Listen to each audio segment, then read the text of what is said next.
বাংলাদেশে প্রতিটা সরকারের সময় নিয়োগকৃত সকল সারের ডিলারকে বাতিল করা হবে এবং মাননীয় প্রধানমন্ত্রী কথা দিয়েছেন বা বলেছেন সংসদের সকল সরকার বিরোধীমূলক পথ হওয়ার কারণে তিনি বলেছেন এসব বাতিল করে যাতে নতুন করে সার বিতরণ এবং কীটনাশক বিতরণ করার জন্য নতুন সারের ডিলার নিয়োগ করার ব্যবস্থা এই কারণে করবেন যে যাতে যারা আগে থেকে ক্রাইসিস তৈরি করে এবং কৃষকের ফসল উৎপাদনে ব্যাহত না হয় এবং কৃষকদের স্বাভাবিকভাবে ফসল উৎপাদন এবং জীবন আরও বাড়াতে পারে তার ব্যবস্থা তৈরি করবে।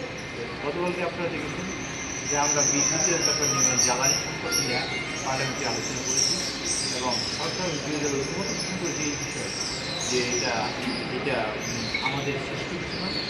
তারাও বিরোধীদের বলছে যে এটা সরকারের কোনো দোষ নেই, বৈশ্বিক সমস্যা, এটা ওয়ার্ল্ড প্রবলেম, এটা গ্লোবাল প্রবলেম।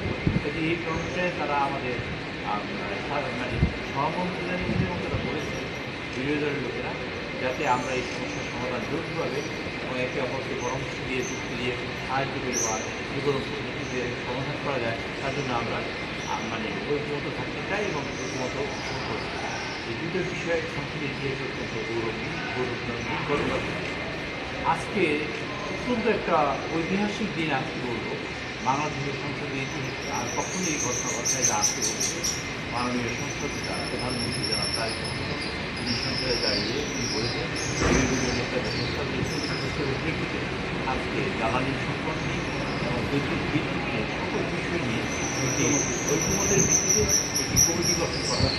মাননীয় বিদ্যুৎ মন্ত্রী তার সভাপতিত্ব করবেন এবং সরকার দল থেকে 5 জন সদস্য থাকবেন, তার একজন সদস্য আমার পাঠিয়েছেন মীর মোহাম্মদ নজরুলবাবু এবং বিরোধী দল থেকে 5 জন সদস্য থাকবেন। তারা দেখবেন আমরা 10 সদস্য মিলে এই দেশে যে সমস্যা আছে তার সমাধান করার জন্য বিশেষ করে জ্বালানি ক্ষেত্রে আমরা ঐক্যমত পোষণ করি এবং সেটা করবো।